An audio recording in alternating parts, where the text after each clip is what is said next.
Okay. Shabbat Shalom. Shabbat Shalom. Shabbat Shalom. We are back. Continuing with our look at the triennial Torah portion. This week, we are going to be dealing with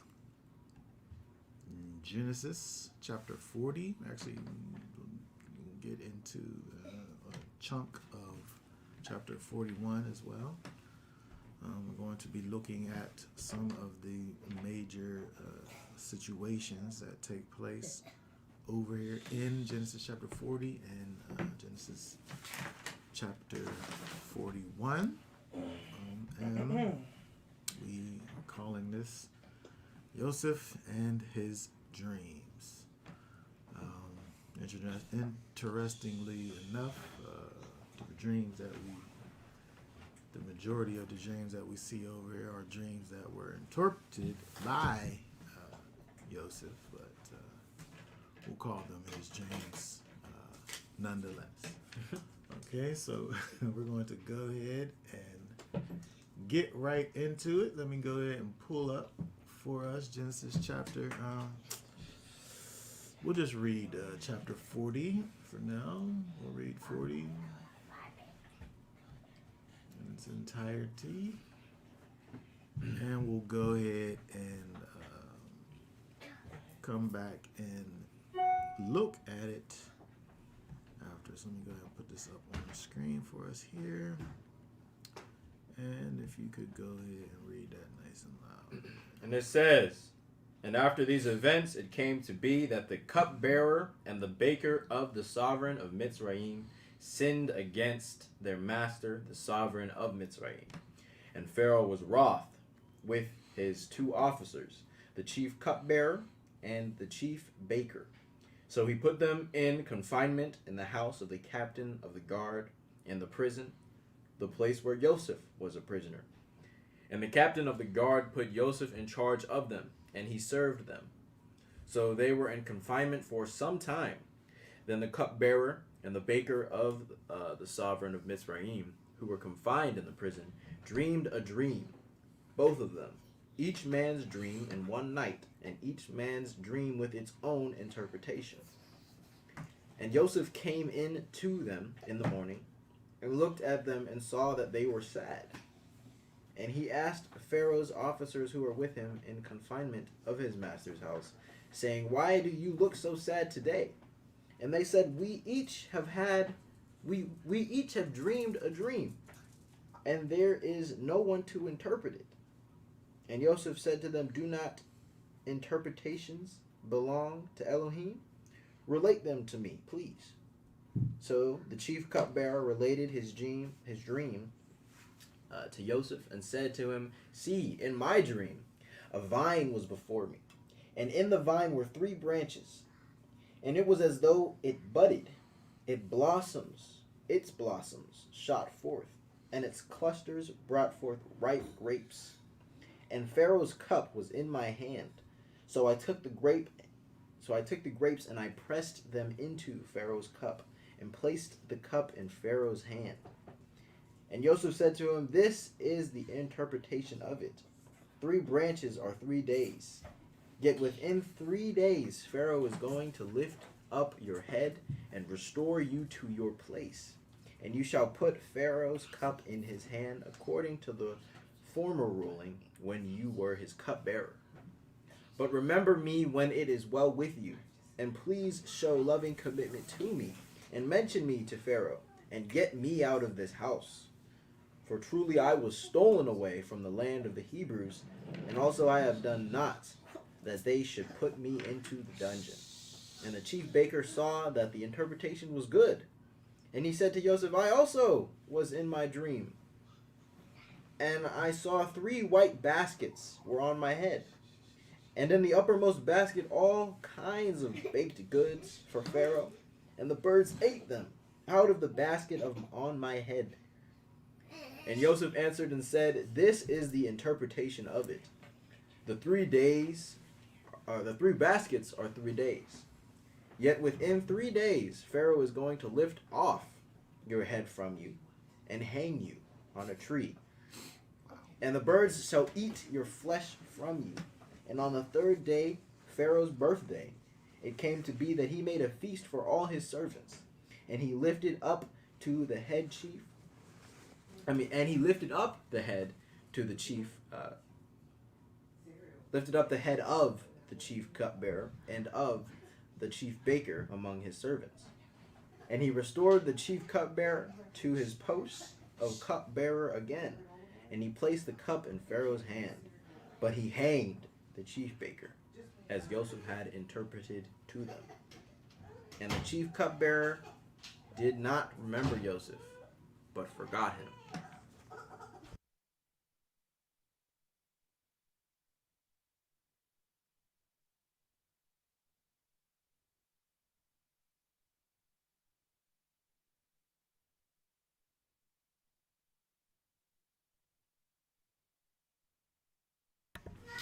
Okay, all right. Very good.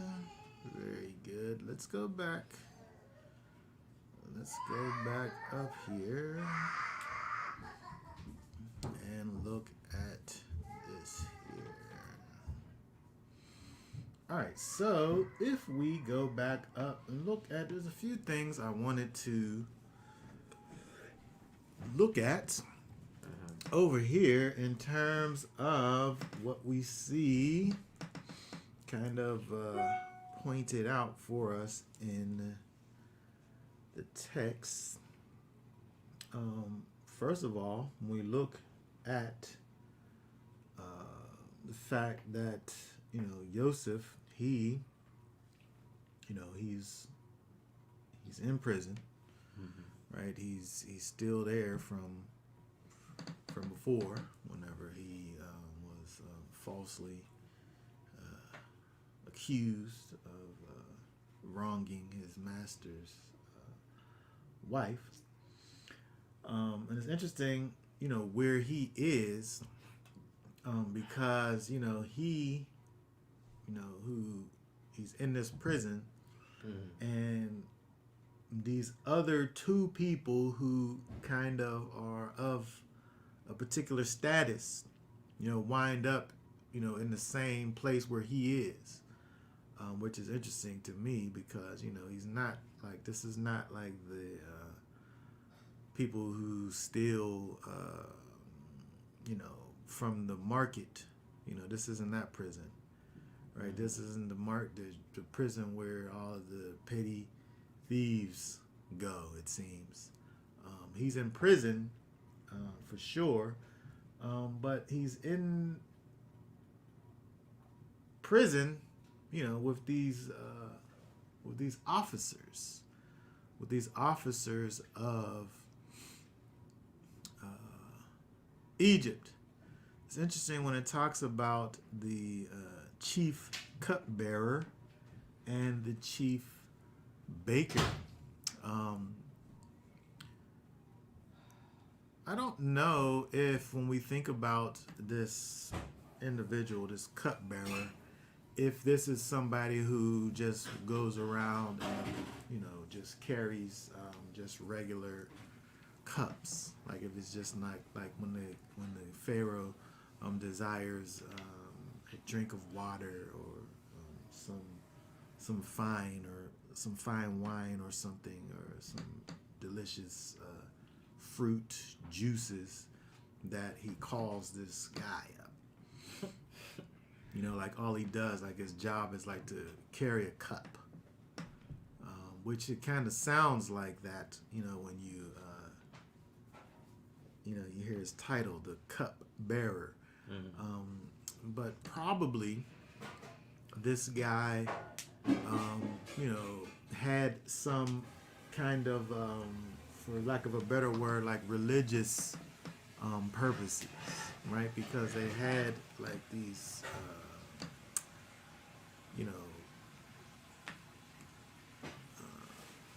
drink offerings, that were done in different cultures, where they have like so the cupbearer might almost have been like a type of like a type of priest almost, where he, you know, we see that this person obviously has like a type of position, right? They had things called divining cups, right? Where, you know, divining is like soothsaying, right? And so the idea, first of all, when we think about this chapter in general, you know, just everyone wasn't or isn't able necessarily to even be someone who would know how to interpret a dream. And so maybe a cupbearer, someone who you know, dabbled in the mystical arts of divining, might be one that's able to do such a thing, you know, in whatever way. But in this particular instance, you know, he obviously was not able to do so, as well as this chief.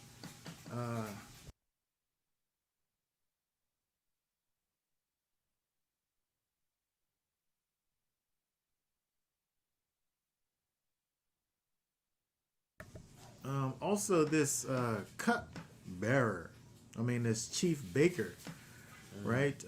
You know, potentially he was just a regular chef, cook, whatever. But again, you know, it's interesting that these.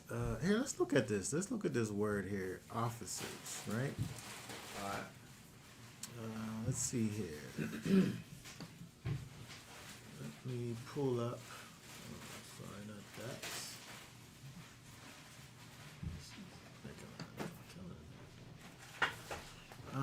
Let's see here.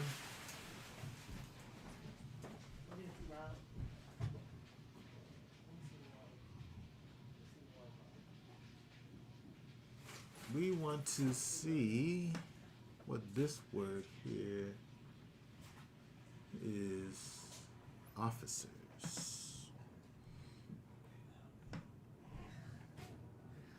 Let me move my face out of the way here.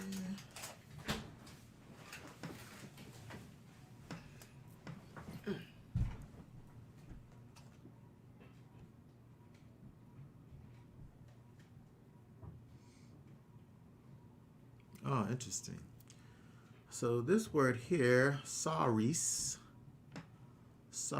from an unused root, meaning to castrate a eunuch, especially the female apartments. Thus, a minister of state, chamberlain, eunuch, officer. And so, so we spoke about this on last week when we saw that Yosef was in such close proximity to where the wife of Potiphar actually was. And so Yosef obviously isn't a eunuch because he has children later. But we see that his position actually normally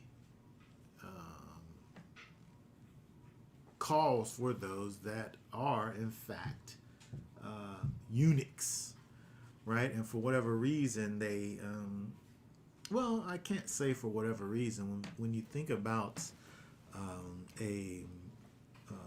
you know, these pharaohs, for instance, right? These pharaohs, these leaders, these you know, men of power, and then it becomes necessary for him to have, you know, of course, people around him to do various things. a way that he would be able to a degree, kind of add security to his own status and power would be to actually diminish the potential around him for his people to kind of rise up against him, right?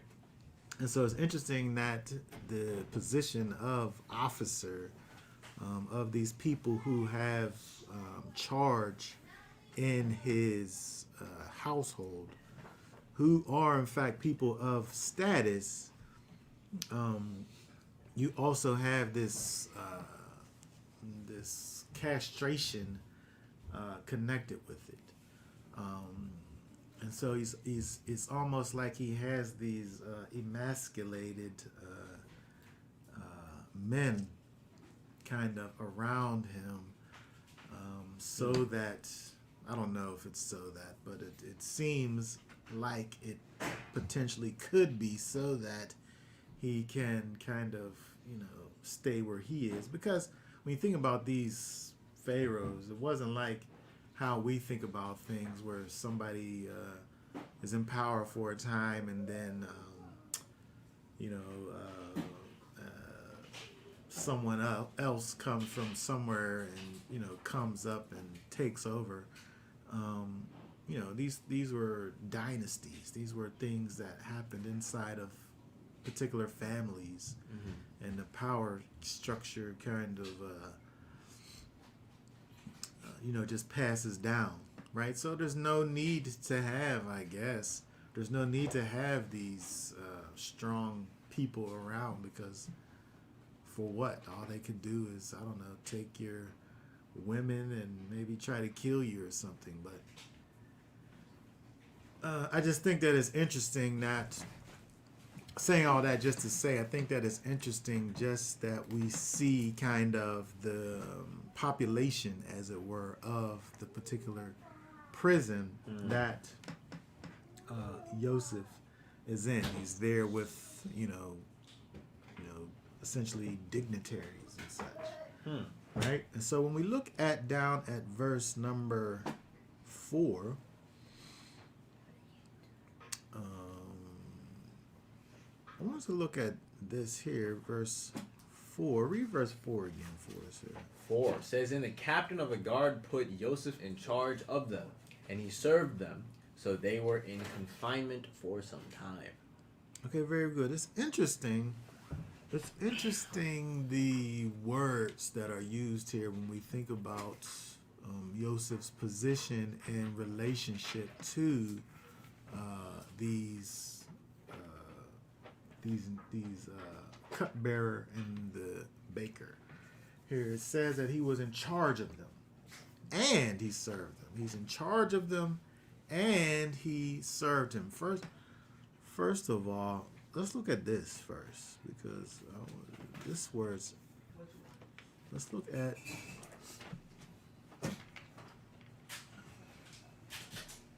This word here, sharat. Sharat.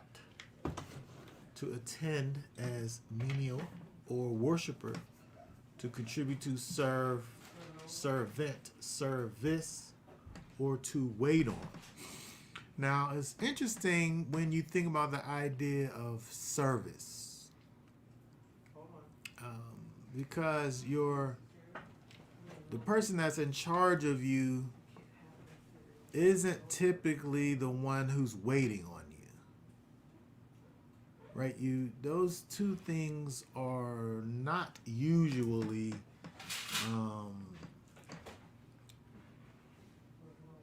connected with one another. Right? There's a person who's in charge of you, and there's a person who is, like, when I think about in charge, like the boss of you is usually not the one who's serving you, right? There's usually another person. So when we look at this in the English, it says that Yosef was put in charge of them and he served them. Okay? And so, and again, when we look at this serving word over here, it literally means to attend to. Right? So he's doing things for them. He's taking care of the things that they need. I think a better way to understand this. Well, first of all, let's look at this other word here. Let's look at this word here.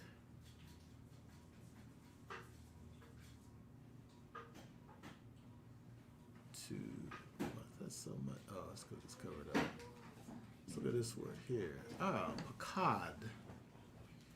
Pakad, which means to visit, right? With friendly or hostile intent.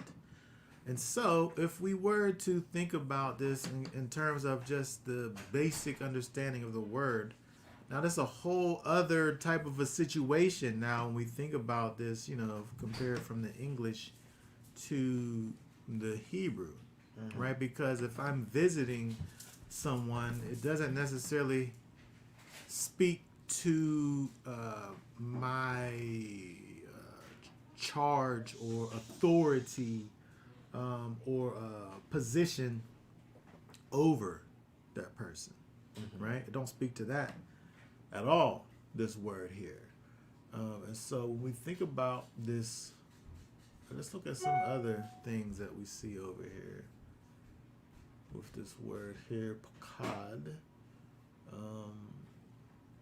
Now, oversee could in fact be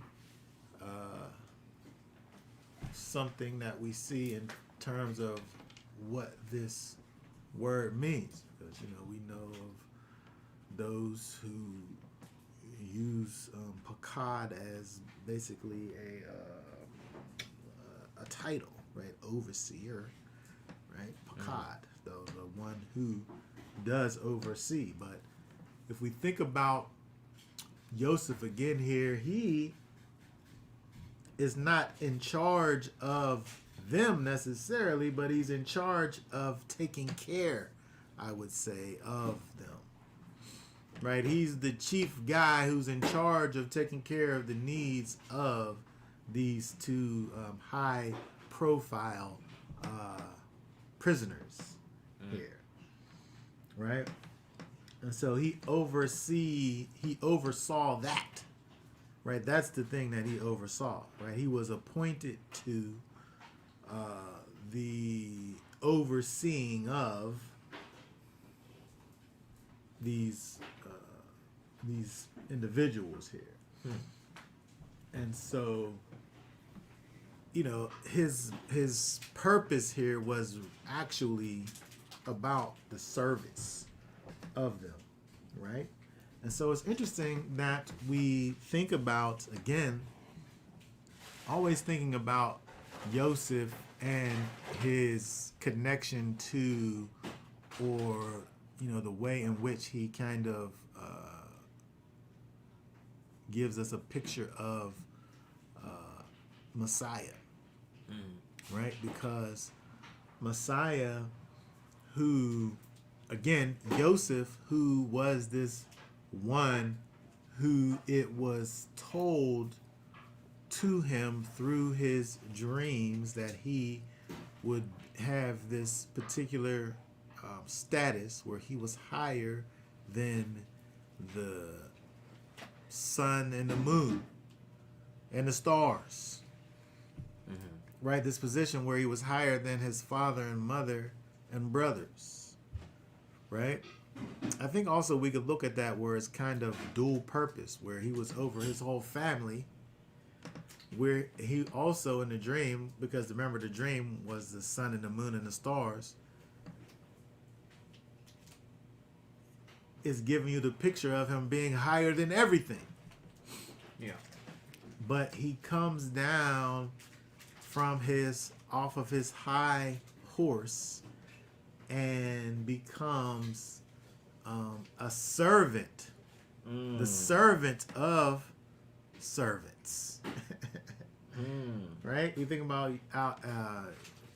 Messiah as being the King of Kings and the Lord of Lords. And over here, Yosef is the servant of servants, right? He's the highest and the lowest of servants, right? And so it's interesting that we see also that connection where we see this one who is in Joseph, who not only had the dream, not only did he have this dream of having that particular position, he literally had the position when he was before he got thrown into jail. He was over the affairs of basically the right hand man of Egypt. And so he literally is this person of high status who was diminished down to this servant. And so it's interesting that we see, not only is Yosef this prisoner who is trapped here in this prison, suffering the penalty for something that he did not do. But also while he's there,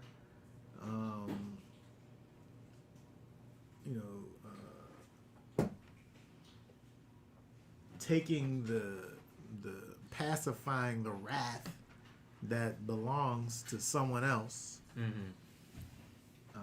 He is the supreme servant at the same time. So it's interesting just to I think there's look at that there. There's another similarity with Yosef and Messiah at the start of I think it's John 13, when at the final Seder, when Messiah washes their feet and he humbles himself in front of his disciples.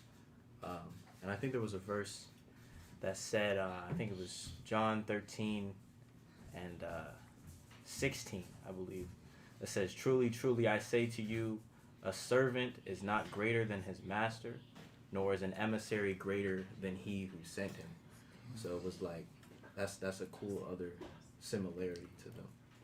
Yeshua, right, we find that Yeshua, when he comes to this earth, and especially when he's about to leave this earth, he teaches his disciples kind of a very important message of service, where he who is truly, John talks about, the latches of his sandals I'm not worthy to unlatch. And you want me to immerse you, right?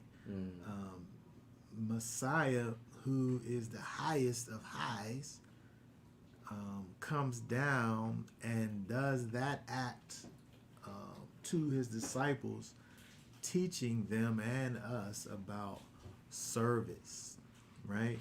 Our purpose in this world is to serve. And so I don't know if Yosef over here, he must have really needed to learn about service, right? Because he became the highest of servants on the outside, and then when he goes inside, he also becomes this servant, right? So the idea of service is very important. Service is not. It's about who you're serving, right? It's not about you, right? It's about the thing that you're doing for someone else, right? Their needs above your needs, right? this is what we see over here in what Yosef has been kind of given the task to do over here. But again, we look at Yosef and we look at all the things that he shows us. He helps for us to see not only a picture of Messiah, but also a picture of what we should be.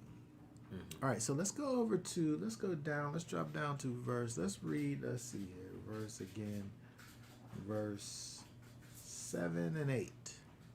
7 and 8, it says, and he asked Pharaoh's officers who were with him in confinement of his master's house, saying, why do you look so sad today? And they said to him, we each have dreamed a dream, and there is no one to interpret it. And Yosef said to them, do not interpretations belong to Elohim? Relate them to me, please. This is interesting because he said interpretations belong to Elohim. So how's he get from Elohim to himself over there? These interpretations belong to Elohim. Tell me. Is he saying that he's Elohim? Is that what he's saying? Mm-hmm. Tell me your dream. And he don't say, tell me your dream so then I could go ask the Most High what it is, because he's the interpreter of dreams. That's what he just said. They want interpretation. He says to them, interpretation belong to Elohim. And why didn't he say to them, tell Elohim what the dream is, and then maybe he'll tell you what it is.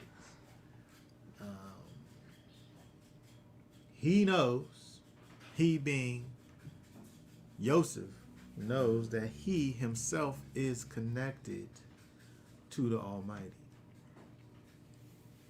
Right? He understands that he has a true, genuine connection to the Almighty, where he's able to say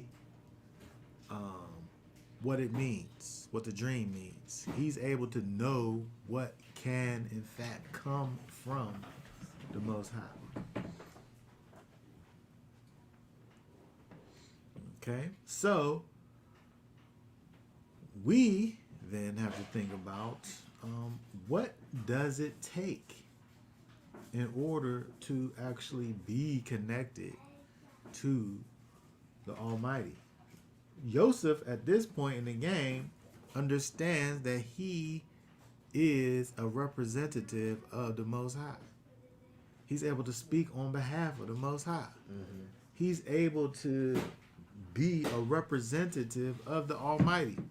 He said, the Most High is the one who got interpretations. Here, let me hear the dream, and then I'll get back to you. Mm-hmm. Not only does he understand that he has a connection to the Most High, but he understands that they don't have a connection to the Most High. Mm-hmm. Isn't that interesting? You know, I just want to say this.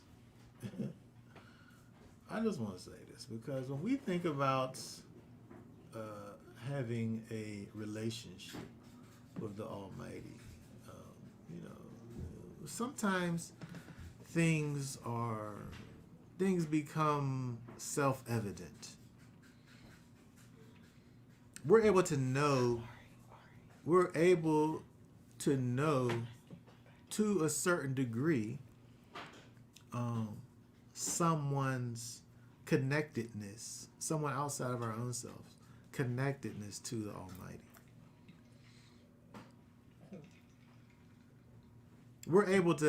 We have indicators. We have things that are able to help us to understand whether or not someone is connected to the Most High or not. People can sit up here and say this or that, and they can behave in a way that looks like that is connected to the Most High, where kind of on the surface level it may not be so apparent. But also, just dealing with just the surface level, we're able to view people and their actions and the things that they do and be able to, with a degree of a certain degree of certainty, whether or not someone is in fact connected to the Most High. It's interesting in this life that we live in this day and age. We have this, this thing called social media, right? And people kind of broadcast their whole life on social media, whether it be kind of the a social presence that they create in terms of this kind of fabrication, where I can give you kind of this picture of myself. It's almost like you're creating what's the thing? It is the metaverse. Alter ego. The social media is the beginning of the metaverse. It's the beginning of it, where I'm able to Be someone else. I'm able to create an individual and be that person. I'm only going to show you the nice parts. I'm only going to show you when I have the best outfit on. I'm only going to show you, when I took a bath and like combed my hair. Right? I'm only going to show you that person. I'm not going to show you when I have crust on my face and sleep in my eyes and boogers and things. Right? And I'm not going to show you that part of me. I'm just going to show you the perfect part. People, in these times, they don't even show you their real face anymore. As a filter. They're able to remove all the blemishes from their faces, and they're able to kind of recreate their faces, and it's voodoo. It's magic. These things that people do, it's taken makeup to a whole nother level and digitized it, and you're just able to just change your face altogether. Your eyes get bigger, and your eyebrows they can be whatever, and the bags and the dark circles can go away under your eyes, and not everything. It's a made-up version of yourself. And so there's that.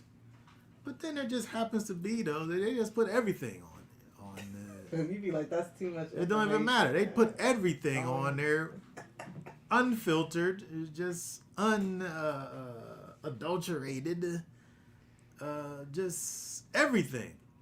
We're literally able to see someone's whole life.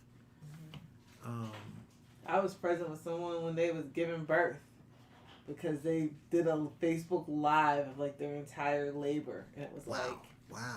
I think that's when I backed away from Facebook. Yes, because it was just like too much. Like it can be whatever. I felt like I experienced birth with that person. Yes. but saying all that, catfishing. Yes, catfishing. You can just create a whole other person that's not even you. But saying all that just to say that,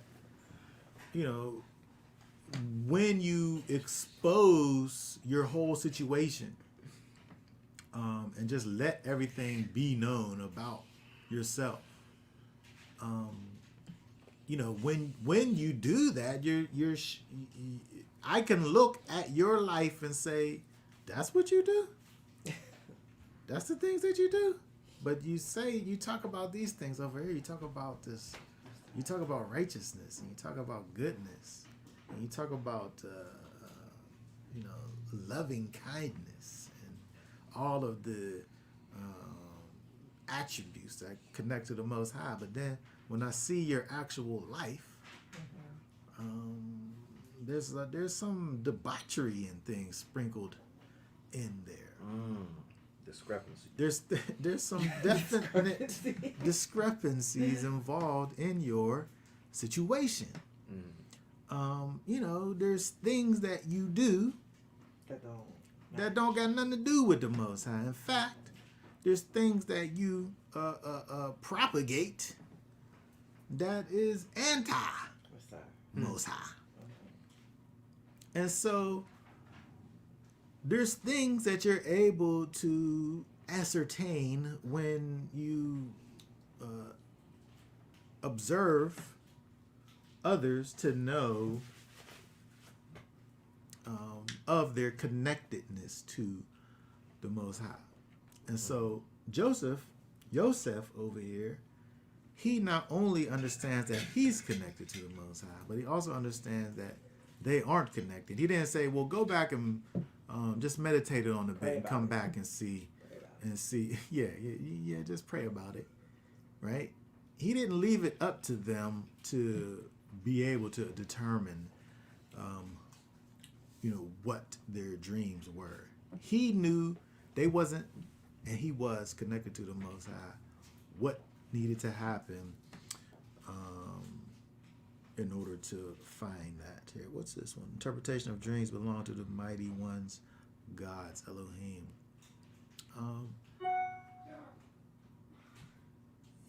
Yes, that's what the verse says there. I think that this, specifically speaking here, is dealing with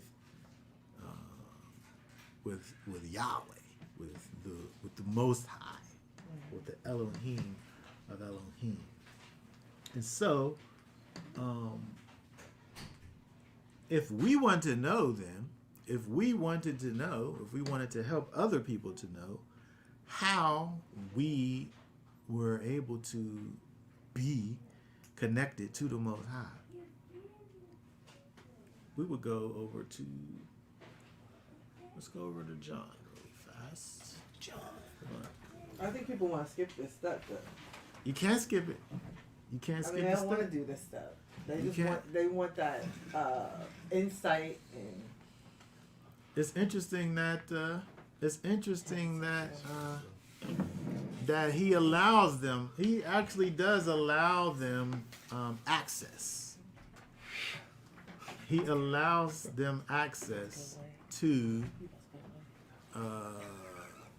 glory. He allows them access to the Most High and his riches. He gives them benefits that they truly don't deserve.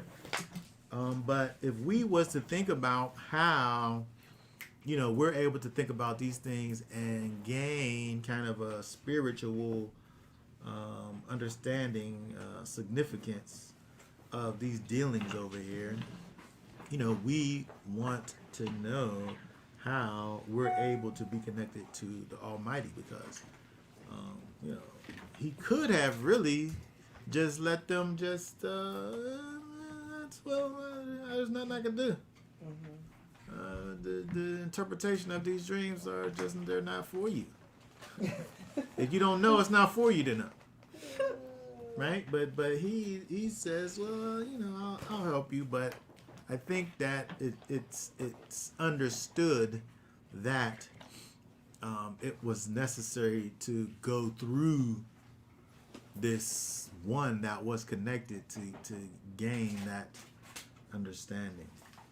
But let's go over to John. Let's go over to John 14 and 6.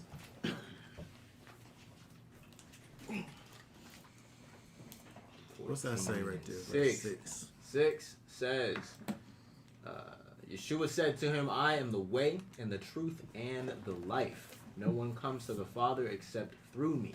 He said, no one comes to the Father except through me. You can't get to the Father without coming through Messiah. He's the way. He's the only way to where the Father is. You can't get to where the Father is without coming this particular way. Yep. It's a one-way street. You can't come down in the opposite direction. You can only go in one direction to get to. But he is the direction, though. It's not like a road that you receive access. Well, he's the road. He's the road, and he's the way in which you receive access to the road. At the same time, This is all him, basically. This is all. right? He's the road. He's the guy at the toll booth. He's the money that you will use to pay the toll at the toll booth. He's all of those. He's the vehicle that you in to get on the road to go to the toll booth, Which he is. which he is, and the money the change that you pull out your pocket and to put into the thing. It's all him. He's the way. And so this is something that we have to be able to understand. When people want to sit up here and talk about these things that the Most High is doing for them, well, don't feel special about what he's doing for you, because he reigns on the righteous and on the wicked. It's not proof that you That you bless. on the good side of things because you receive blessings. Because there's some wicked people out here that receiving all kinds of physical blessings. I tell somebody we both know that all the time. That's not an indicator. It's not an indicator of your ability to be connected to the Most High. Because Yeshua is telling us, if you looking in your King James red letter Bible, these is red letters over here. You cannot come to the Father but through him. Moreover, look at chapter 10. Chapter 10.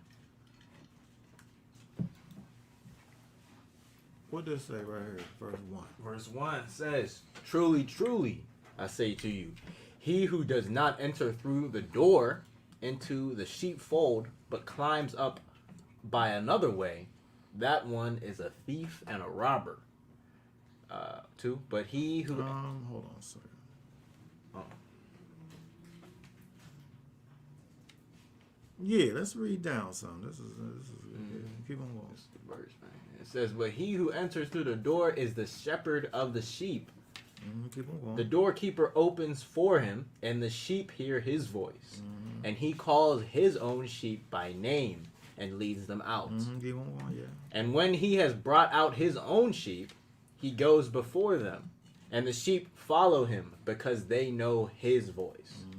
And they shall by no means follow a stranger, They ain't following no stranger. but shall flee from him, the stranger, because they do not know the voice of strangers." Okay, this is an interesting part. We're going to keep on reading down, but this is an interesting little part here, because we're talking about those that have entered in through the right door. Right? Because if you went in through some other door, you're a thief and a robber. If you went some other way, you a thief and a robber. Right? And there's no place for you as a thief and a robber in the kingdom. Right? And so if you've entered in through that right door, right, it said over here, then you shall by no means follow a stranger. And so you're not going to be following more than one people then. You're going to follow the one who is the door. You're not going to follow him sometimes, and you're going to follow other people sometimes. Right? It says you're not going to follow the stranger. You're going to flee from the stranger. Because you don't know the voice of strangers. This is very interesting because it's some double-minded folks out here. That's what that's talking about right there. Just some double-mindedness. That you out here, saying that you follower of Messiah. Or you just saying that you someone who just is righteous. Maybe you just not even taking it that far. I'm saying you can't be righteous outside of Messiah. So we gonna discount your righteousness just from the beginning, right? But you can't, according to what this is saying over here, if you are one who has come through the door, right? One who is in fact a follower of the one who is the door, the one who is the way. You can't hear the voice of strangers. So you're not out here being a follower of strangers, things that are outside of the Most High. Again, we're able to look at the things that you do. You put it out here for us to see. People out here saying that they perfect, they might not be perfect. But there's other people who's out here who's saying that they perfect, and then they showing us a different thing. I'm just talking about those people right now. The ones who we able to actually see their behavior and say, that behavior is different than from what you said. Right? There's many of fake people out here who just only giving you their avatar.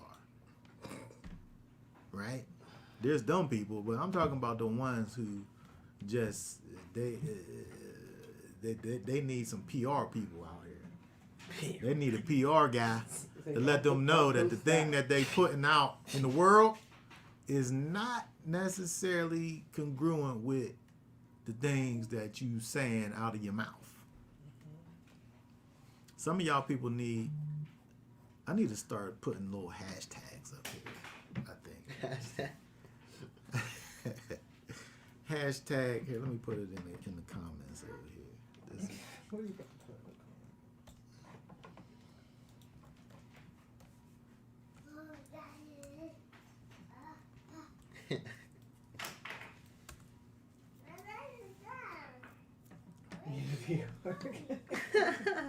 hashtag need a PR guy.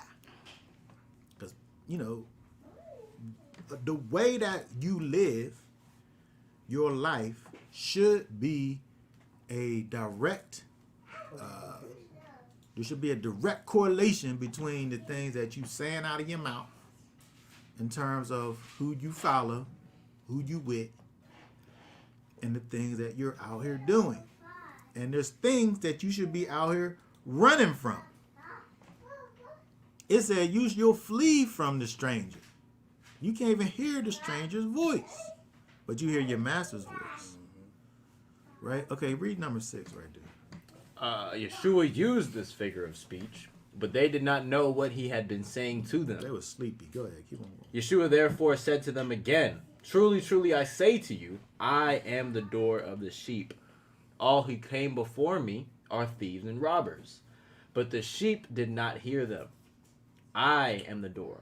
Whoever enters through me, he shall be saved, and shall go in and shall go out and find pasture." He said, I am the door. Find good pasture. Okay, so we can note, as a matter of fact, if you ain't out here professing and following Messiah, then your righteousness is as filthy rags. It's nasty. It's a nasty towel that needs to be thrown in the rubbish somewhere and burned. Oh, wow. It's disgusting. Stinks. It's nasty. That's what your righteousness is if you don't know Messiah. You're a thief. A thief is a sinner, right? You're a thief and a robber. What's the difference? What's the difference between a thief and a robber? To me, they the same thing, ain't it? Maybe I don't know. Maybe a thief is a higher level of robber. I don't know what the difference is. What's the difference in the Greek? Let's see. I think a thief is like someone who steals like items from places, and a robber might be someone who like steals from people, like he sticks you up. Stick up kid. Yeah. What Thief the- is somebody that just see something on your table, like the pepper little jar, and then next thing you know it disappears. The Greek is just so blah. He's just a Stealer. stealer. A stealer. He's just a stealer. A stealer. Not a stealer like from Pittsburgh, you know what I'm saying? But someone who steals. Right? And what's a robber? To plunder, brigade, robber. Yeah, he takes Thief. it off you, like, yo, give me that. I see that. I see that. A thief, he just, a thief he just be taking stuff sometimes, But a robber, he gonna get his one way or the other. Right. He taking his. What's yours is mine, and what's mine is mine. Right? And so, but that's what you are if you ain't on the side of Messiah. And above that, that's what you are if you out here saying that you on the side of Messiah, but you listening to the stranger and his voice. Because you supposed to be fleeing from the stranger's voice. And meanwhile, you listen to it from time to time. So you in the same category. Right? Yeah. And so, people, they need to ask themselves, right? What is your foundation? What's your foundation? Joseph, he had a foundation that was based on the Most High. And that's why he was able to just plainly say, interpretation come from Elohim, just tell me what the dream is, and then I'll tell you. Because he was firmly grounded and rooted in his a relationship with the Most High. There wasn't no doubts about it. Right?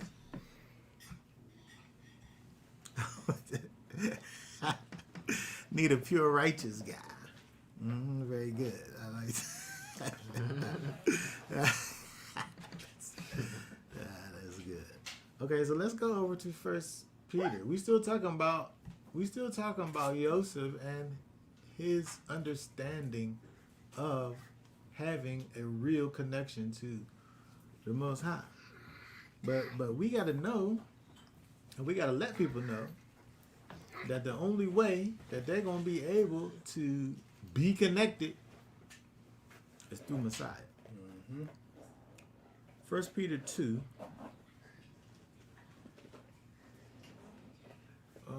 Start reading there at verse 1. Having put aside then all evil and all deceit and hypocrisies and envyings and all evil words, as newborn babes desire the unadulterated milk of the word, in order that you grow by it. If indeed you have tasted that the master is good. All right, stop right there. It said, first of all, putting aside all evil and all deceit and hypocrisies and envyings and all evil words. It's some redundancies over here. All evil, still like it, all deceit is connected and is all evil. But he just wanted to make it clear, right? All evil, all deceit, all hypocrisies and envyings. And not only all evil, but all evil words. Put them things away. I don't even think people look at that stuff as being evil no more. What, evil words? Envyings. Oh, right. Deceit. Because we live in a time where we're so disconnected from, we are living in the times of Noah. We're living in the times of Noah. Where people's every imagination is wicked. They have no idea what it is to be right. because they don't know Messiah, right? And so we know that we're able to,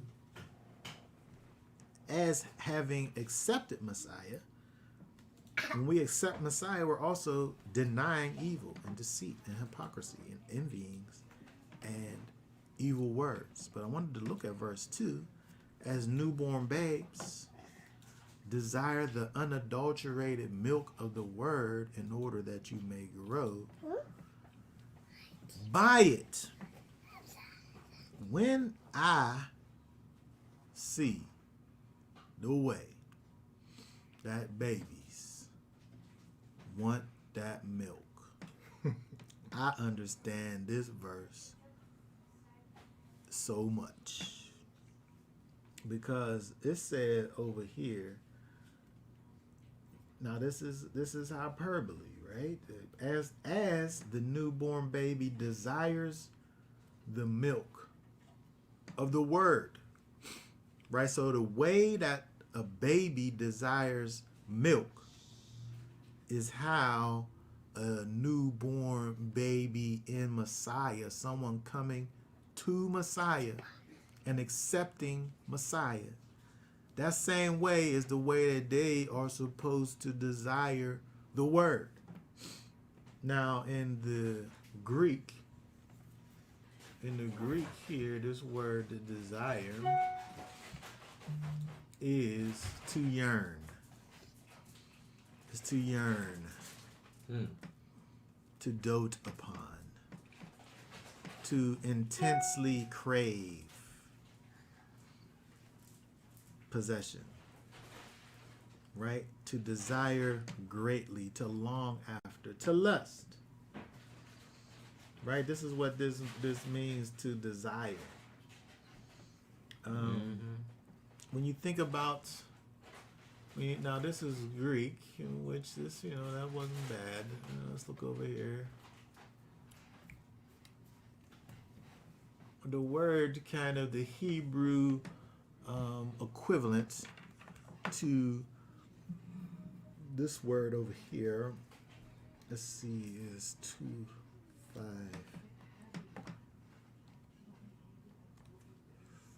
Is chamad,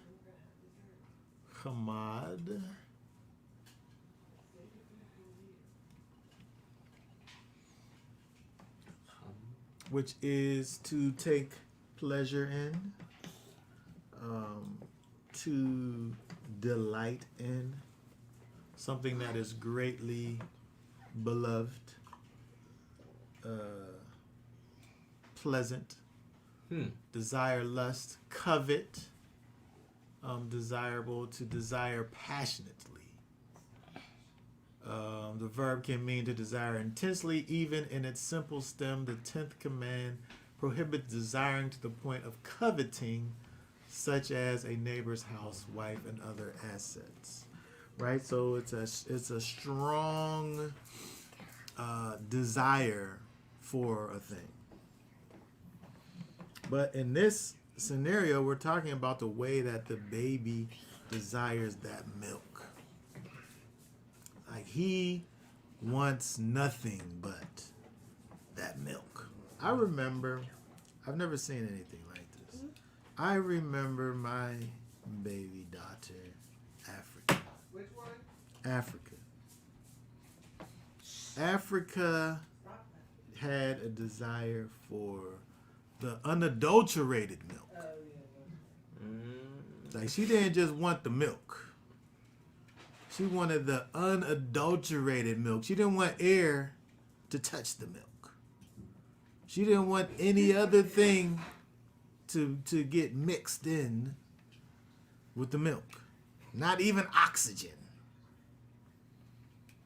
In other words, you would think that, people have little pumps, right, where they suck out the milk and store it, right, and save it. And they put it in a bottle and you give it to the baby, and they drink it, right? It's just breast milk. It's the same thing. Not Africa. If you put that breast milk in a bottle and you tried to give it to Africa, you would think that there was cyanide in that thing. Like you was trying to kill her. That's how bad, that's what she thought about that milk in that bottle. Because it had been adulterated, the milk. The temperature is off, it's not right. There's some type of air mixture that's in that bag that holds the milk. It's just something it's not right. It wasn't pure. She hated that bottle milk. But it was breast milk though, but it was adulterated. It says over here, desire the unadulterated milk of the word. Desire it. Have an intense craving to possess it. You want this thing so bad that there ain't nothing that's going to stop you from getting it. That's a feeling that you forget. Maybe not for desiring things, but just thinking about milk. It's a craving that you forget as an adult person. Because if I can't have one thing, I can have this other thing over here. But what if the only thing you could only just have just one thing? But that's what this is over here. That unadulterated, a desire for that unadulterated milk. You only have just the one thing, not just a plethora of things. I'll take some from here. I'll take some from there. I'll get a little bit of this, a little bit of that. It's not only the idea of desiring the word, but Peter's saying this unadulterated milk of the word so that you're going to grow. Buy it. Is that to say that you won't grow if you don't have the unadulterated milk of the word? I think I could make that conclusion. I think it's safe to do it.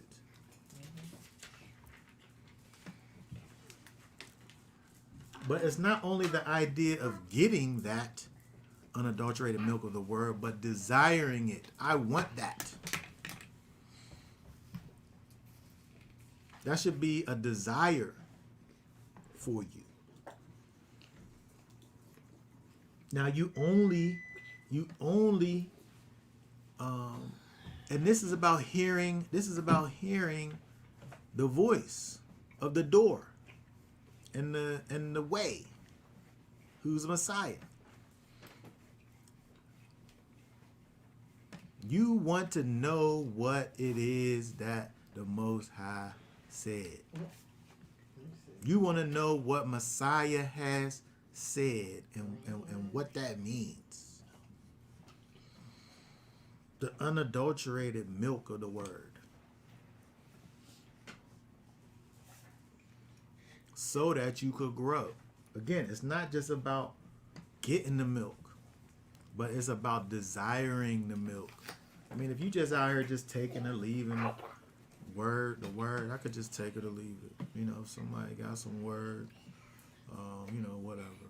You know, I got my Bible. Yeah, I got a Bible. I got a couple of them. You know what I'm saying? You got more of them. I read it, every now and then.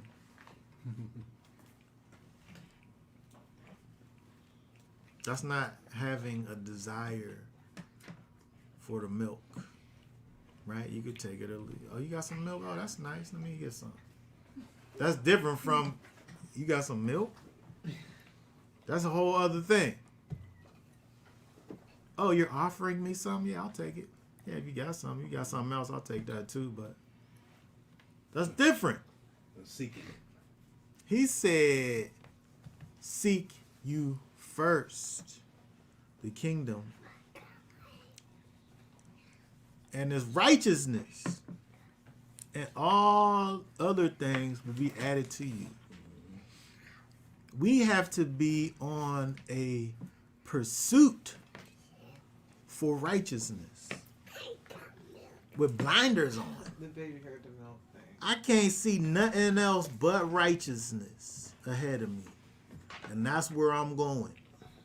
Or you're going to be just like the cupbearer and the baker. Right. Because the Most High be saying stuff, but you don't know what he's saying. You got to go somewhere and find out what he Yeah, said. check. Yeah, to the point. Huh? Yes, he heard you talk about milk. He still got the little twitch for it. And he been off for a little bit now. But that desire is in you. That's why. He caught me. He caught me a couple weeks ago. That's I was asleep. That's funny. I was asleep and I felt a pinch, and I was like, "Oh my god, what is happening?" That's because he still got that desire, and we don't He saw understand an that babies, they will get to the source. They want to get there, and they want that milk. But are we hungering and thirsting after righteousness? Do we have that strong desire for Messiah and his goodness?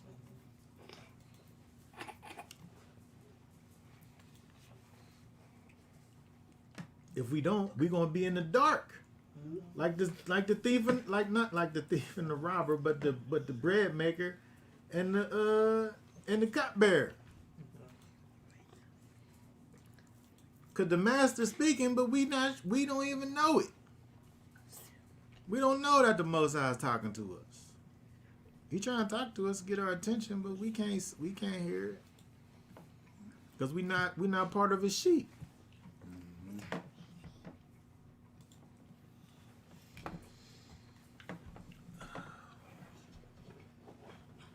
Okay, now see this right here. This is good stuff. 'Cause I'm gonna talk about. We was gonna look at 1 Corinthians chapter 12 a little later, but let's just what this say here. When a man is truly walking and reborn in the image of the Spirit of Elohim, the door is opened to spiritual gifts. Yosef operated in spirit and gifting from his youth and walked in it. Yes, 1 Corinthians chapter 12, 1 through 11. So that's that side. That's that side in terms of Yosef being one who, for him, went through the door. Like for him, in that, I almost don't even like using this word, but it's valid, dispensation. His door, he went through that door. Right? He went through that door and he walked in that path. And this is his journey. He's learning, but he's not wavering from the path. Right? He's not where he's supposed to be at.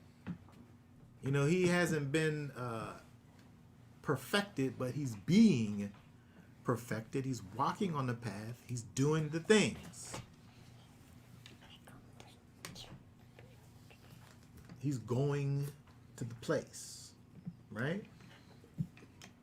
But on the other side of that, you have two examples here of those who need to be in close proximity to those who are on the path in order for them to be able to receive anything. Where would they be at less they was able to be connected to or in close proximity to one who was connected to the Most High? They'd be lost. They wouldn't know what their dreams even meant, because they didn't have an ear to hear.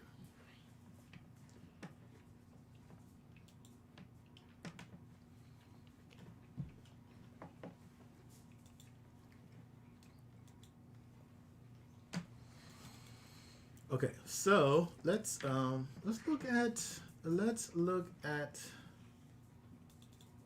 over to Ezekiel. Let's go to Ezekiel 3. That's my cursor. There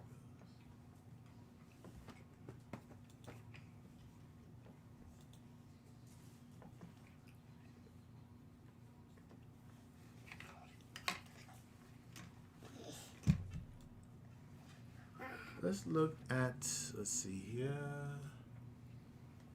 17.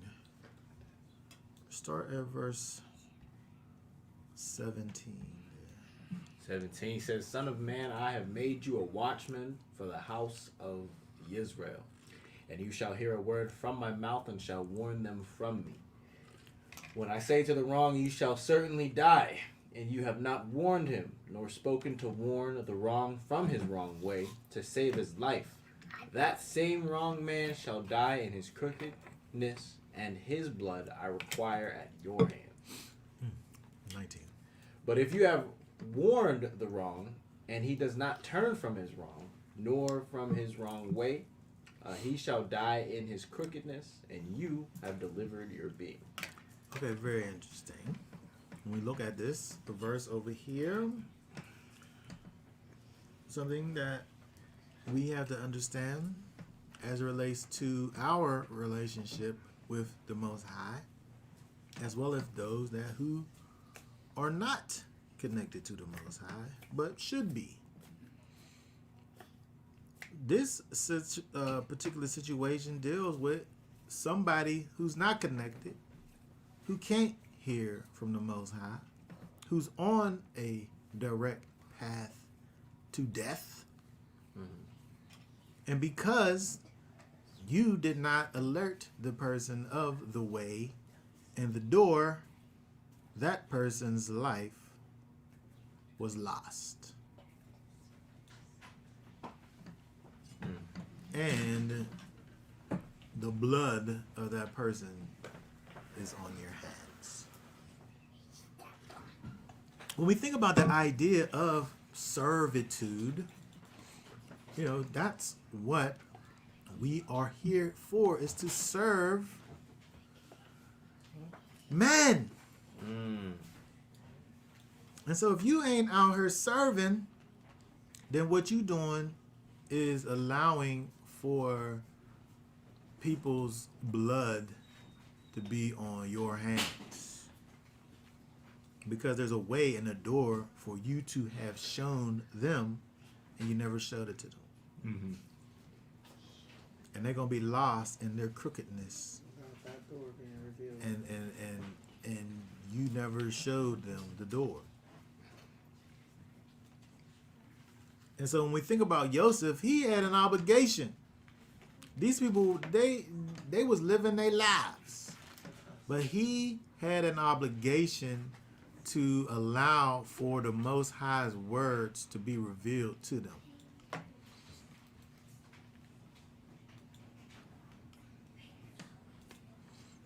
Just like what we see over here.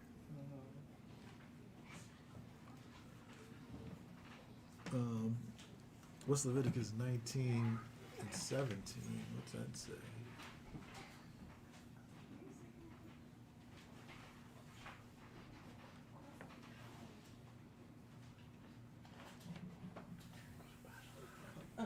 Leviticus 19 and 17. What's that say? 19 and 17 says, Do not hate your brother in your heart, reprove your neighbor for certain, and bear no sin because of him. It said, reprove your neighbor. See, this is interesting. This is an interesting verse here. Because if you know of the door, and if you know of the way, and you see that your brother has not went through the door or walked along the way, and you don't show them the door or the way, you hate your brother actually in your heart. You want him to die. You could care less if he did die. Which is like you hate him. Right? You never said that you hated him, but you know the only way to life and you never showed it to him. So in your heart, you actually hate him.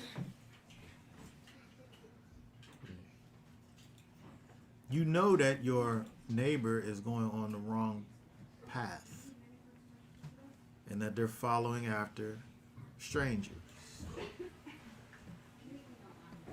And you never shared the way or the door or the path with them.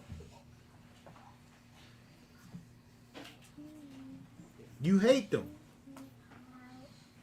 Ezekiel 3 and 17 through 19 is what you're doing. Leviticus 19 and 17 is what you're doing.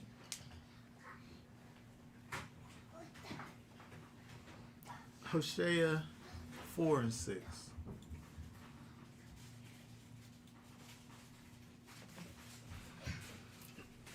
4 and 6 says, "My people have perished for lack of knowledge." And they keep on perishing, by the way.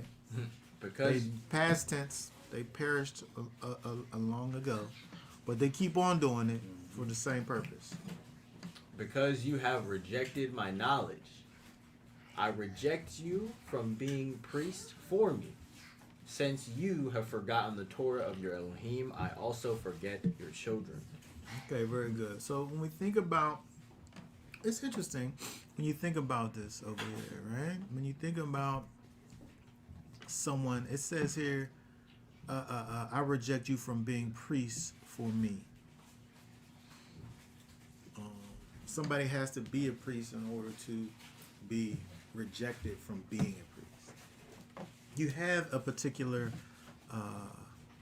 purpose in your life, which you've rejected. The way that you rejected it is if you forgot the law of Elohim. You forgot about walking in the character of the Most High. You forgot that you need to, in fact, be connected to the Most High. And the only way to do that is through Messiah, Yeshua. And so you've been forgotten. You've been rejected. And also your inheritance, your children have also been rejected because you lack knowledge. You lack the connectedness to the knowledge of the Master. Mm-hmm. You lack a right relationship to the Most High. When we think about the knowledge of the Most High, we're not talking about information. We're talking about intimate knowledge of who the Most High is and his character.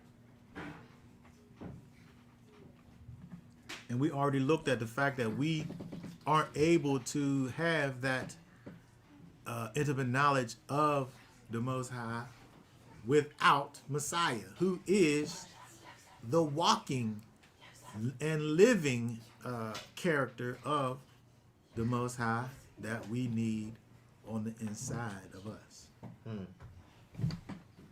And so when we have that disconnect, we're not able to have life in ourselves.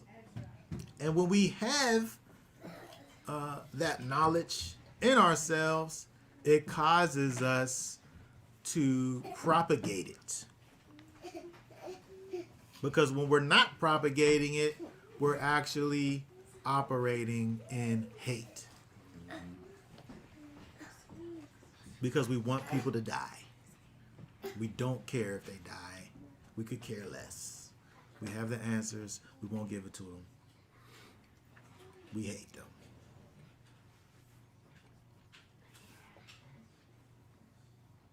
Yosef, he didn't keep it to himself. He didn't say, man, that's messed up. You can't understand what your dream is. He said, no, tell me what it is. Elohim's the only one who knows. Tell me what it is. I got the inside connect. That's what he said. He didn't say, oh, that's crazy. That's crazy that you had them dreams.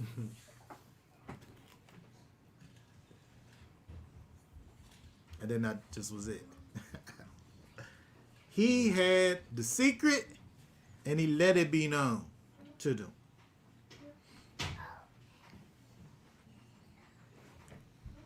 Yes, Matthew 7:21 through 23. Intimate knowledge with Messiah, with the Master, is imperative. Them people over there in Matthew 7:21 through 23 had information, not intimate knowledge of Messiah. They had information. They had some stats. They knew some things that was connected to Messiah and his workings. But they did not have intimate knowledge. Therefore, they was called lawless ones, workers of iniquity. I never had intimate knowledge with you.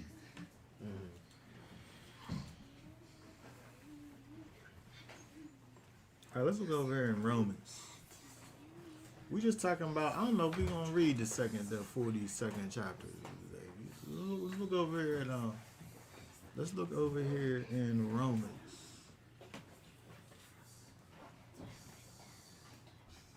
Romans 10. Romans 10. Let's see. Start reading at verse 13. 13 says, "For everyone who calls on the name of Yahweh shall be saved.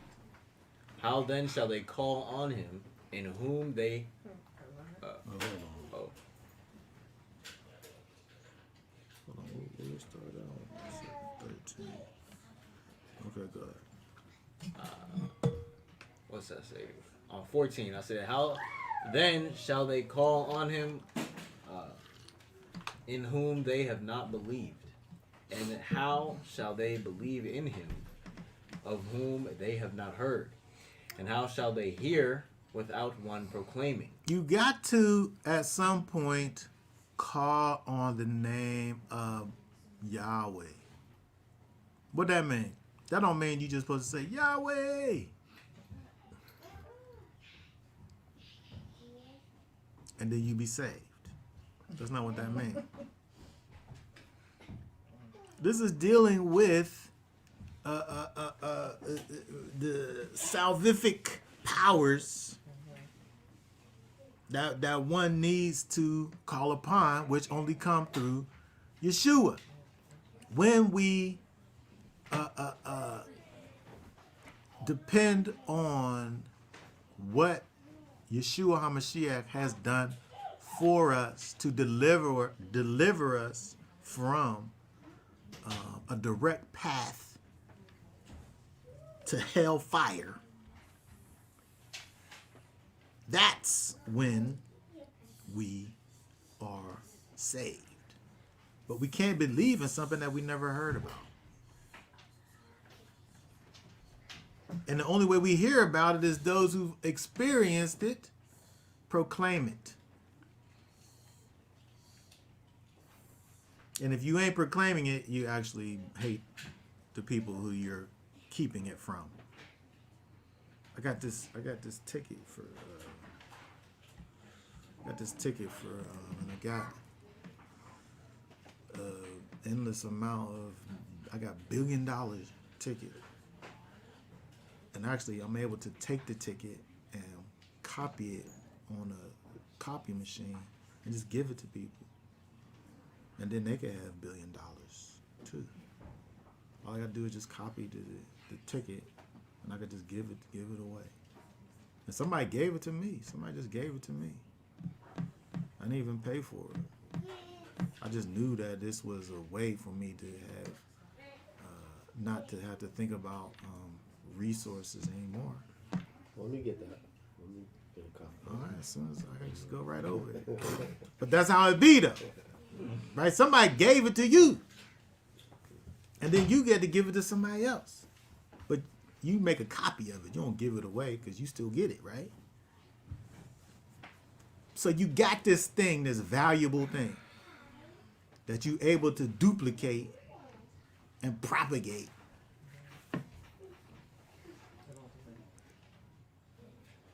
But you ain't doing it. And you holding it back to yourself. That's selfish. I don't even think they deserve this ticket.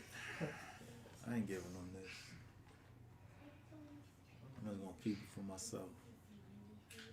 I'll decide who deserves and who doesn't deserve this ticket. I'll decide. You don't even look worthy. Look at you. I ain't giving you that. Oh, remember when they did that thing to me? Oh my goodness. I don't even want them to be there. Yeah. I don't want them there. That's hatred. That is hatred. I wish ill will upon you. I could bless you with goodness, but I don't want you to have it. I hate you. It's dependent on those who have been delivered to deliver. Verse 15. 15, and how shall they proclaim if they are not sent? And it has been written, how pleasant are the feet of those who bring the good news of peace, who bring the good news of the good. However, not all obeyed the good news. For Yeshayahu says, Yahweh, who has believed our report. It's a report for you to be reporting. Some people ain't gonna believe the report, and that's fine. That's not your thing. But you supposed to give the report though. The report is due. The report got to be given, right? It ain't up to you to sit up there and try to make somebody believe it if they don't want to believe it. But you just let it be known what it is. And then, it's you good. I mean, I tried. I'm not saying if that's what you don't got to. I'm just saying, like, this is what it is. If 100 people reject the report, that don't mean you ain't supposed to still keep putting out the report. Yeah, it's not a thing where, you're not working on like commission or whatever. You ain't got no quota that you got to meet. It don't matter. Nobody could ever believe what you said. But you got to say it, though. It couldn't be nothing but people sitting up here saying, man, you crazy. Get out of here with that. You got to still go and keep on doing it. Because you look right here where it talks about in Isaiah, who has believed our report? How could there have been somebody for the question to even be asked if you don't actually have a report? There got to be a report. All right, verse 17. 17 says, so then belief comes by hearing, and hearing by the word of Elohim. The thing that you giving off is the word. And people got to be desirous of it. They got to get a little taste of it. Wow, that stuff is, let me get some more of that. That's interesting. That's an interesting flavor, something that I've never tasted before. Let me just get some more of that. But if you never gave it, then it can't be desired. 18. But I ask, did they not hear? Yes, indeed. Their voice went out to all the earth, and their words to the ends of the world. But I ask, did Yisrael not know? First Moshe says, I shall provoke you to jealousy by those who are not a nation. I shall enrage you by an unwise nation. And Yeshayahu boldly says, I was found by those not seeking me. I was made manifest to those not asking for me. And to Yisrael he says, all day long I have stretched out my hands to a disobedient and back-talking people. It's interesting that we have in the ultimate example of the Most High. 10:20. Israel is the most non-listening people that there is. And the Most High then say, all right, well, your opportunities have come to an end.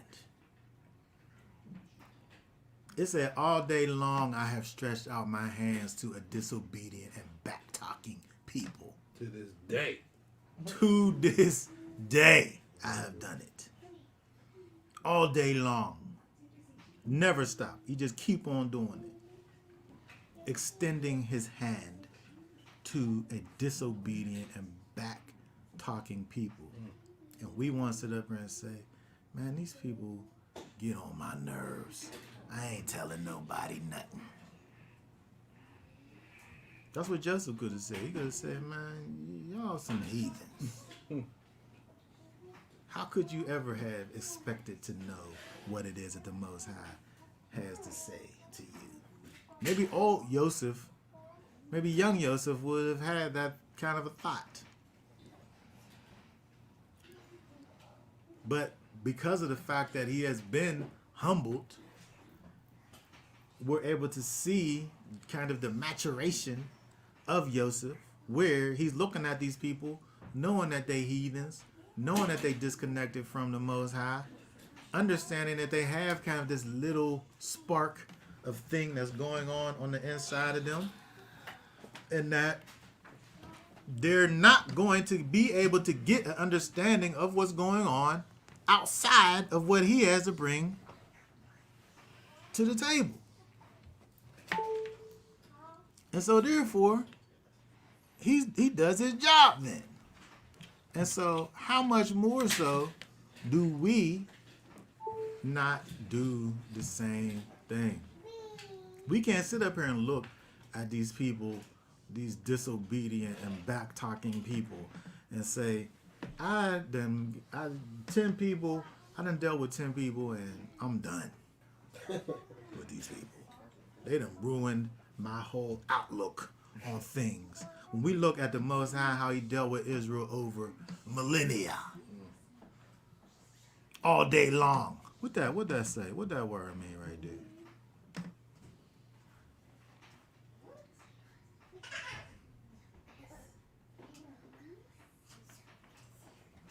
All day. What that say? Go to the Isaiah verse. Oh, I'm still in Romans. That's why. Hold on.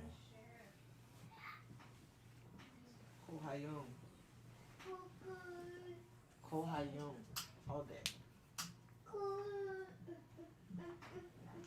That's probably what it is.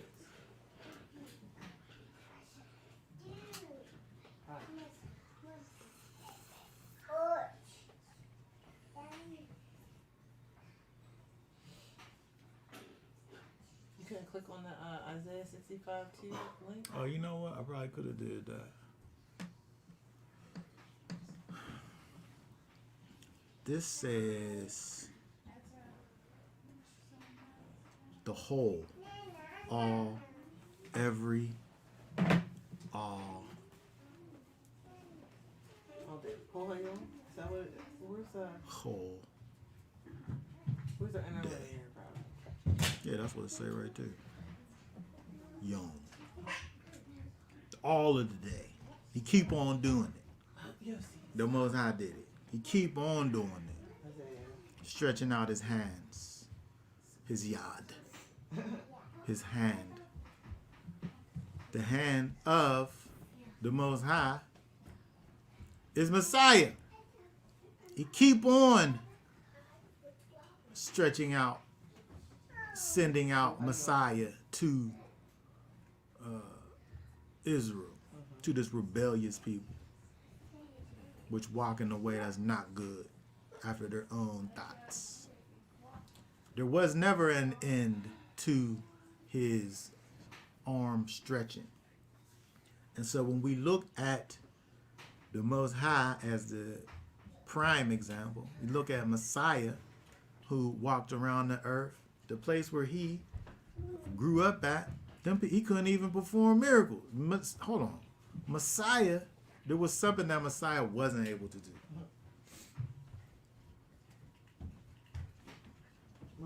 He couldn't even perform miracles. Messiah couldn't do it in his own time. I said Messiah couldn't perform miracles. He was raising people from the dead. He was causing people that didn't never speak before. He was causing them to speak. How can you speak and start talking when you was never able to talk before? Because I'm saying your eyes never can see. I can't. I mean, when I think about things that I've never done before, it's like this new thing. This new thing is just fresh and new. I don't have any context to connect it with because it's this new thing. He was causing people to imagine never seeing anything, and then now you see, like, but your mind works, but you just all of a sudden now you're able to see. Or you like Peter, get to walk on water. Like, you know what water is. You're a fisherman. You know that the human body don't got no buoyancy, or don't got enough buoyancy for you to actually walk on it. It's too little surface area on the bottom of your feet to be able to. I'm pretty sure that he wasn't thinking about it in terms of buoyancy and mass Surface area. and all of those things. Physics wasn't part of it. But he understood that you kind of need something else in order to actually walk on water. But this guy made me be able to do it. He raised people from the dead. He healed lepers. Wasn't nobody even thinking about lepers being healed. This is an unhealingable thing. You're just done. Them people, they ain't coming back. But What? now your boss at work, he supposedly could raise the dead. Oh my goodness. Oh my goodness. Yeah. That's what people said. That's what people said. They was talking to me like, this guy sees like a religious like nut. He be talking about raising people from the dead. It's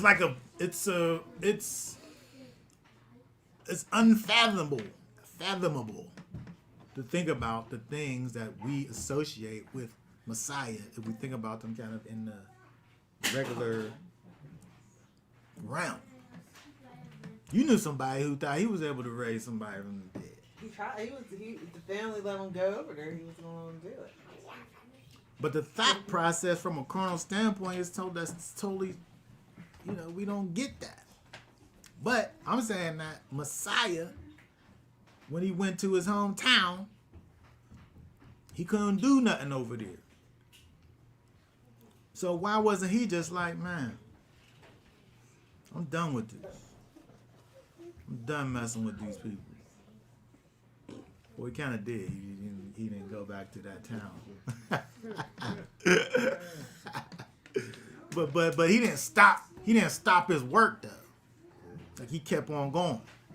He just let the word spread back there. They'll get it. He didn't turn the lights off and put the closed for business sign up. And so we got to be about the business of the Most High and be servants for the people because they need us. If not me, then who?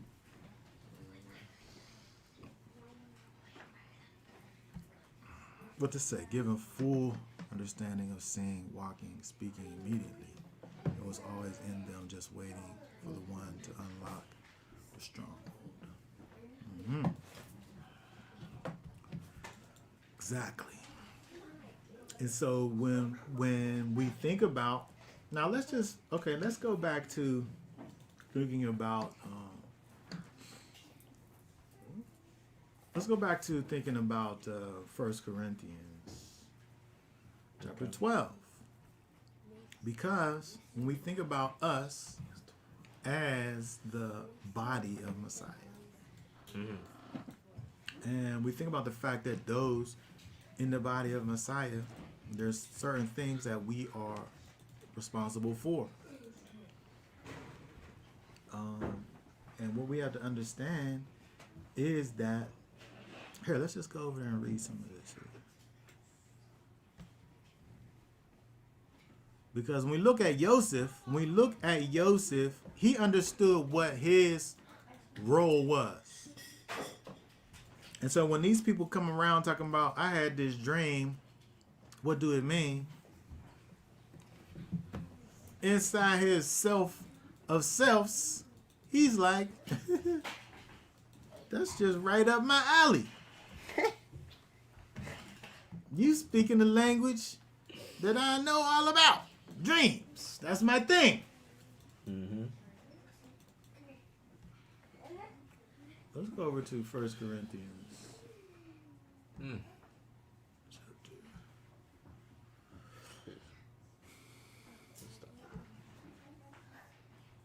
Start reading that first number 1 right there. 1. And concerning spiritual gifts, brothers, I do not wish you to be ignorant.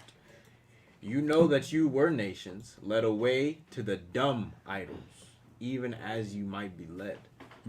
Therefore I make known to you that no one speaking by the Spirit of Elohim says Yeshua is a curse, and no one is able to say that Yeshua is master except by the set apart Spirit. Okay, now when we think about what we looked at in terms of going through the door, if you go through the door, you're not going to follow a stranger. You flee from his voice because you know the voice of the door. The same thing is when you think about verse 3 over here. I make known to you that no one speaking by the Spirit says that Yeshua is a curse. Now, people who aren't connected to the Most High, don't understand what His Spirit is, and don't have a connection to the Ruach HaKodesh, you're going to come around them talking about Messiah, and they're going to start talking to you like you is a curse. And so that's proof positive right there that person does not, first of all, have a connection to the Most High. They never went through the door. They never walked down the way. Right? They don't have intimate knowledge of Messiah, and they do not have a relationship with the Father. The only way you do is when you are able to understand who Messiah is and what he came to do for you, accepting that, knowing that the Spirit, the Ruach HaKodesh, is the only thing that makes that truth be alive in you. All right, verse 14. 4 says, and there are different kinds of gifts, but the same Spirit. All kind of things that the Spirit of holiness does inside of you. All kinds of things. There are different kinds of services, but the same Master. Mm-hmm. And there are different kinds of workings, but it is the same Elohim who is working all in all. Mm-hmm. And to each one is given the manifestation of the Spirit for profiting. Mm-hmm. Very good. For to one is given a word of wisdom through the Spirit, and to another a word of knowledge according to the same Spirit, and to another belief by the same Spirit, and to another gifts of healing by the same Spirit, Same Spirit. Yep. and to another operations of power, and to another prophecy, and to another discerning of spirits, and to another kinds of tongues, and to another interpretation of tongues. Mm-hmm.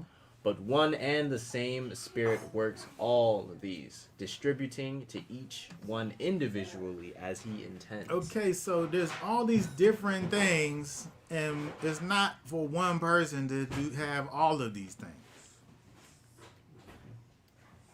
And so Yosef, when we look back at Yosef, he was able to interpret dreams. When you think about the interpretation of dreams, the Most High prophecy is when the Most High speaks to an individual, and then that thing that was spoken to needs to be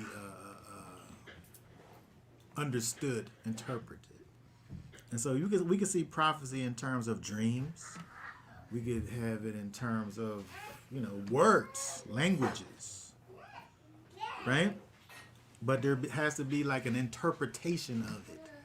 And so either the same one person has it or a different person has it. So those people heard words from the Most High in their sleep, which was a dream. And they needed someone else, because they didn't know what it meant, in order for an interpretation, what this thing meant from a spiritual perspective, to be given to them. When we think about these spiritual giftings, different people have different gifts. And so if we decide that we have all that we need within our own self, whatever your gift is, you're bound to that. Most High gonna deal with you in the way that He deal with you and bless you according to your particular giftings. But you need to deal with other people who got these other giftings, so that here, read verse 12. It says 12. For as the body is one and has many members, but all the members of that one body, being many, are one body, so also is the Messiah. For indeed by one Spirit we were all immersed into one body, whether Yehudim or Greeks, whether slaves or free, and we were all made to drink into one Spirit. Keep on going. For indeed the body is not one member, but many. It's not one member, because the one member, he only got maybe one or two of these things going on for himself as a real gift. Mm-hmm. The Most High ain't giving one person, ain't doing all of the things. You might get two of the things. Maybe you really blessed and you got three of the things. But for the most part, you probably getting one of these things over here. Mm-hmm. Right? And that's your thing.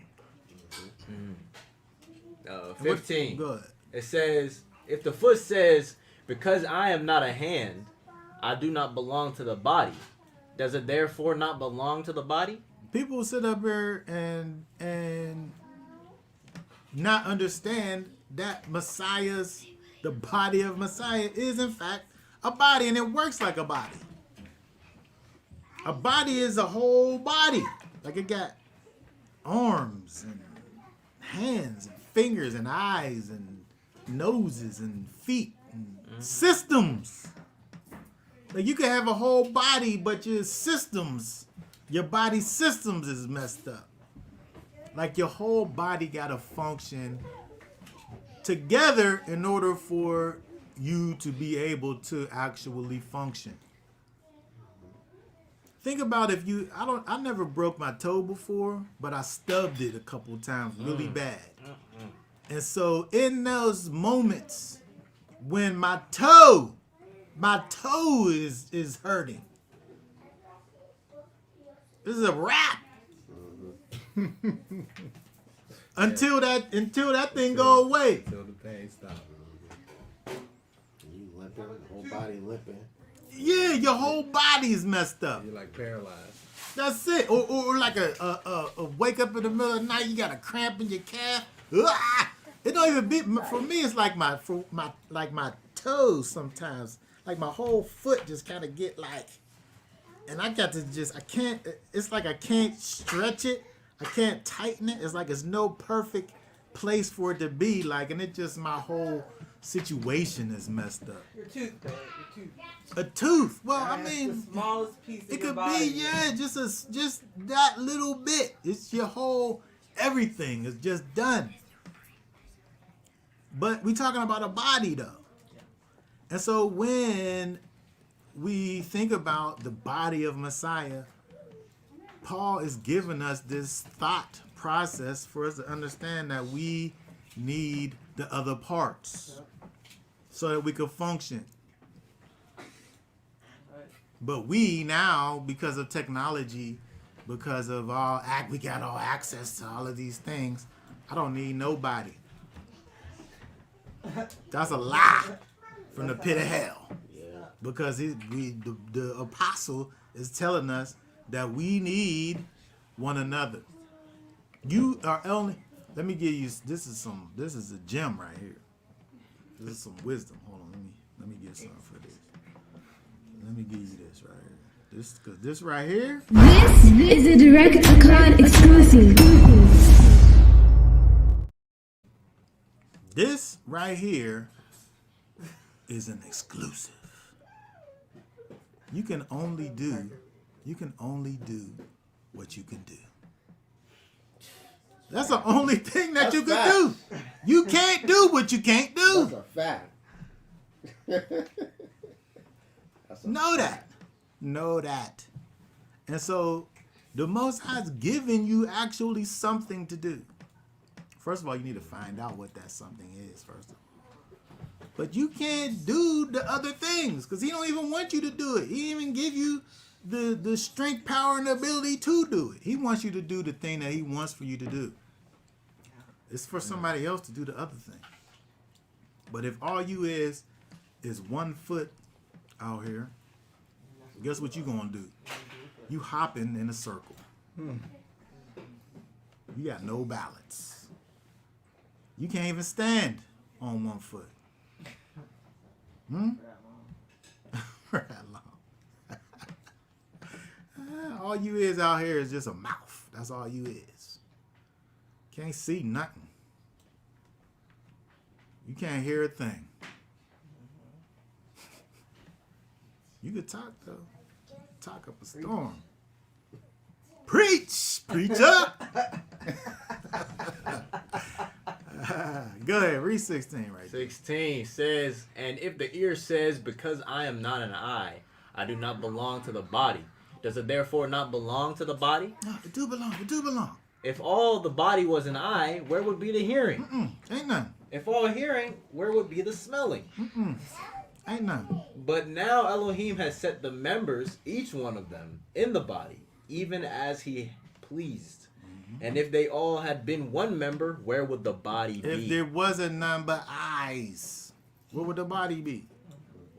If all it was just one member, where's it going to be at? 20. 20 says, and now there are indeed many members, but one body. And an eye is unable to say to the hand, I have no need for you. Or again, the head to the feet, I have no need of you. But much rather those members of the body which are thought to be weaker are necessary. Exactly. You sitting up here saying that, oh, we gonna sit up here and say, well, the eye, that's nowhere near as important as the foot. I mean, the hand, that's nowhere near as important as the ear. Every portion is just as important as the next.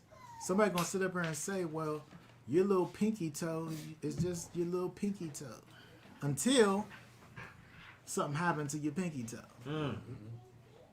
And then you're gonna find out. What do 23 say right there? 23. And to those of the body which we think to be less respected, these we present greater respect. And our unseemly members have greater seemliness. Whereas our seemly members have no need. But Elohim blended together the body, having given respect to that member which lacks it. That there should be no division in the body, but that the members should have the same concern one for another. And if one member suffers, all the members suffer with it. Or if one member is esteemed, all the members rejoice with it. Everybody happy.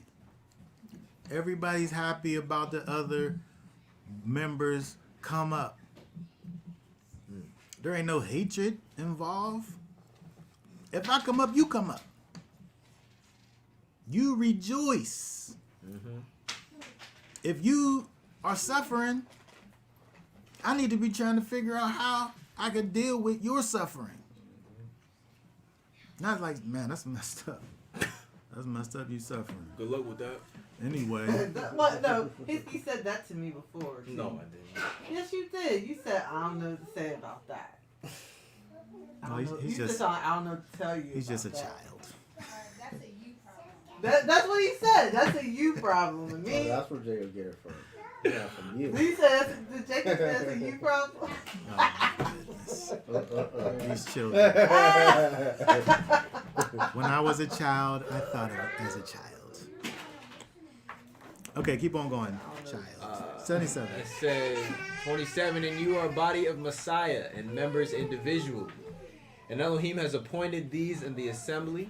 Firstly, emissaries. Secondly, prophets. Thirdly, teachers. And after that, miracles. Then gifts of healing, helps, ministrations, kinds of tongues. All are emissaries. All are prophets. All are teachers. Or are all emissaries? Are all prophets? Are all teachers? Are all workers of miracles? Do all have gifts of healings? Do all speak with tongues? Do all interpret? No is the answer to every single one of those questions. But earnestly seek the better gifts, and yet I show you a more excellent way. We need to understand. We got pointed in this direction, looking at Yosef and these people that had dreams given to them, but they didn't understand what they meant. It took for somebody else outside of themselves that was connected to the Most High, not only connected to the Most High, but had that particular gift to be able to help them so that they was able to have clarity about the situation. We are the body of a Messiah.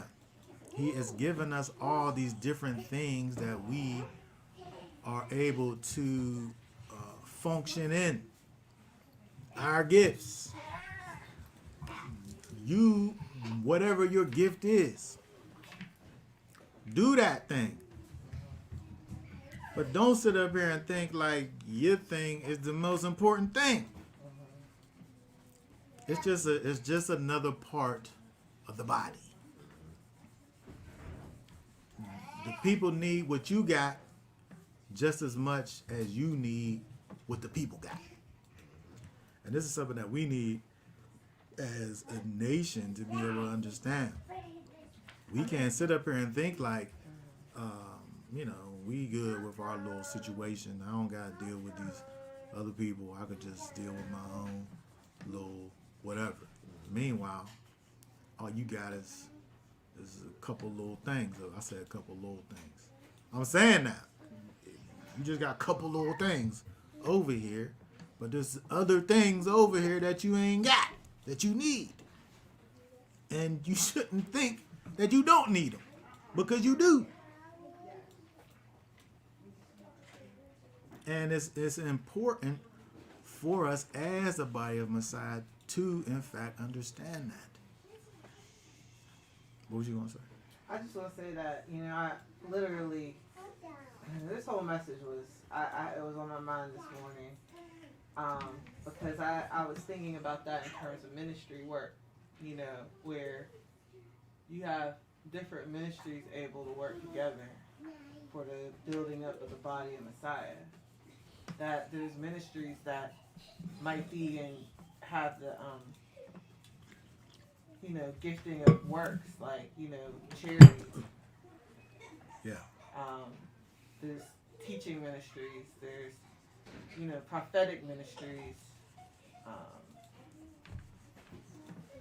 there's mission, I was going to say missionary, but evangelical ministry. Yeah, all of the things. Where, they might have a gifting of going out and preaching the message, but then there's another ministry that is the one that's going to do the teaching, And they always ain't the same ones. They always not the same ones. You see what Elder Cam said? He said, need a AV guy. What you do? You just drop something over there? What? Oh yeah, that was not just my phone. Yeah, I mean, this is something that is lacking. because of the fact that Israel is such a disjointed nation, you know, we get our little niches and we just, you know, that's what we do. Not understanding that you only got what you got. And you need some of that stuff over there.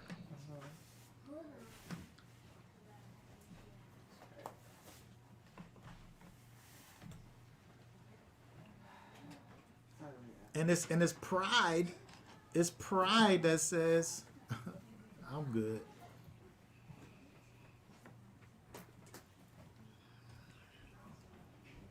But when we think about the mission that we all have, is serving the kingdom. It's enlarging the kingdom and serving the kingdom. It's both of those things. And so we have to be able to deal in both of those areas, enlarging the kingdom and serving the kingdom. And having a desire for there to be a unity in the body of Messiah so that it could function properly and do the job that it was created to, in fact, do. All right, so that being said, I guess we'll have to roll the next chapter into the next situation. Is there any last questions and comments before we go ahead and be done here for now? Okay. All right, that being said, for now, we'll go ahead and say Shabbat Shalom. All y'all willing, next week we'll be back.